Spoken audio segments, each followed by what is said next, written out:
ovog trena. Trka je puštena, Pariz ide na čelo trke, Andegil drži drugu, Šana Dan treću poziciju, Sani i Dolidona iza njih, Pariz i dalje na čelu trke, Pariz i Đorđe Perović, Andegil na drugoj, Šana Dan na trećoj, Dolidona na četvrtoj, Sani na petoj poziciji, Pariz i dalje vodi ovu trku, za drugu poziciju se nadmeću Šana Dan, Andegil iz polja Dolidona i dalje Pariz vodi trku, Šana Dan na drugoj poziciji, Dolidona drži treće mesto, Andegil na četvrtoj, Sani na petoj poziciji, Pariz i Đorđe Perović vode trku, Šana Dan i Stefan Arsenić na drugoj poziciji, Dolidona s Aleksom Šašićem u sedu na trećem mestu, posustaje Andegil, dodaje Sani, Pariz i dalje vodi trku, Đorđe Perović i Pariz na čelu trke, Šana Dan drži drugu poziciju, sada Sani sa Lazarevićem izlazi na treću poziciju, Dolidona i Šana Dan se bore za drugu poziciju, napada ih i Sani ovog trenutka i dalje Pariz i Đorđe Perović vode ovu trku, ušli smo u završnicu 300 metara od cilja, Pariz i Šana Dan, s polja napada i Sani, Šana Dan napada s polja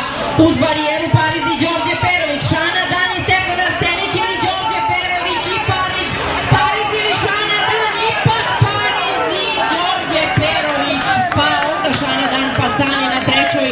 Andegil na četvrtoj poziciji, pa potom Nova Nada, Dolidona i Arnaldo Lind.